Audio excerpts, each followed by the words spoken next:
किया है और उसी डर से मैं हनुमान जी को आपके पास भेजा था कि मुझे शक था कि हो सकता है आप लोगों को बाली ने मेरे पास भेजा होगा मारने के लिए। अब जब मित्रता हो गई तो अपने दुख को भगवान श्री राम को बताने लगे, कहने लगे महाराज देखो मैं सुग्रीव हूँ महाराज, और मेरा एक भाई है बड़ा बाली।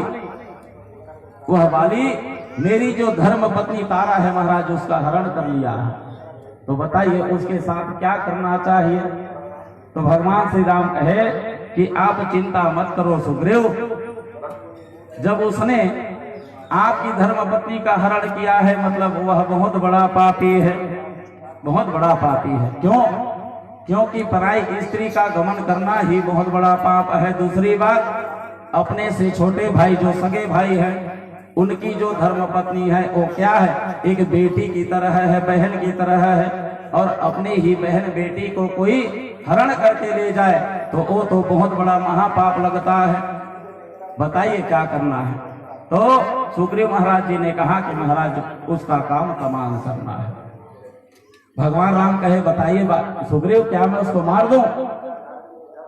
तो सुग्रीव ने कहा हाँ महाराज आप अगर मारना चाहते हो, आपकी इच्छा है कि मैं मार दूं और मार सकते हो तो बिल्कुल मार दो। मैं इस कांटे से इस कांटा को निकालना चाहता हूं। और भगवान श्री राम के द्वारा जब सुग्रीव को भेजा गया, एक काम करो सुग्रीव, सबसे पहले तुम बाली को बाहर निकालो, जिस गुफा में वह घुसा हुआ है तारा के साथ वहां से तुम बाहर निकालो, और जब बाहर निकल जाएगा उसके बाद मैं यहां से आकर के छुप के मार दूंगा।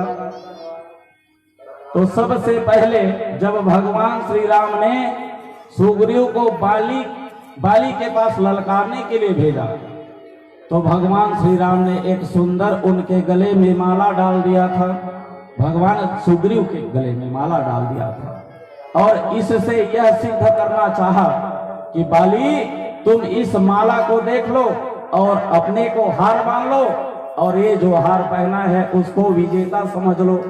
और विजेता किसके गले में रहता है? विजेता किसको माना जाता है? जिसके गले में हार रहता है विजेता होता है, उसी को हार पहनाया जाता है।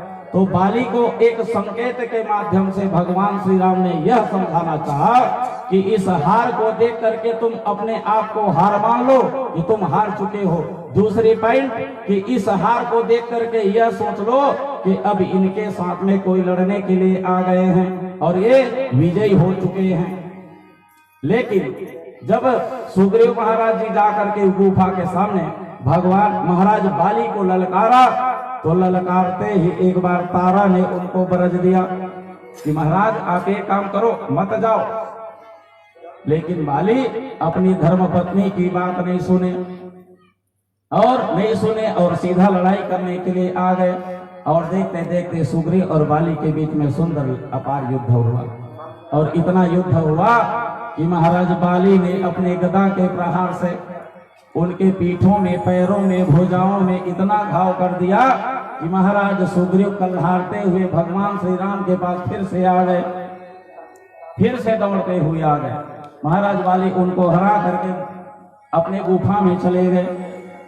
महाराज सुग्रीव कहे कि आपने मुझे धोखा दिया है महाराज। भगवान श्री राम से कहे अरे आप मैं मार दूंगा करके बल करके मुझे भेजे थे, ललकार के आप बाहर निकालना, और बाहर निकालने का काम मैं कर दिया था, और आप चुपचाप छुप करके देखते रहे और उसको मारे नहीं। देखो मेरे पीठ में दर्द हो रहा है, कहाँ कहाँ नहीं पड़ा है महाराज, देखो गदा की मार, और आपने मुझे धोखा दिया है। तब भगवान श्री राम ने सुग्रीव से कहा कि सुग्रीव तुम चिंता मत करो, अब कल फिर जा करके उनको ललकारना, इस बार निश्चित रूप से वो मारा जाएगा, मार दूंगा। और सुग्रीव मैं इसलिए अभी नहीं मारा, क्यों?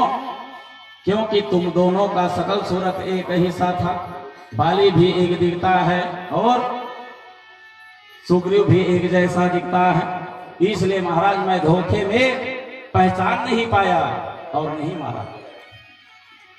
फिर रात्रिकालीन विश्राम करके फिर दूसरा दिन महाराज बाली को फिर कहा जाओ ललकारो, और जैसे ही ललकार करके जब बाहर निकालोगे फिर इस बार मारूंगा। और महाराज सुग्रीव देखते देखते बाली के पास चले गए, बाली के गुफा में गए और उनको फिर से ललकारना चालू कर दिया। तो बाली महाराज भीतर से कहने लगा, अरे मूर्ख गधा,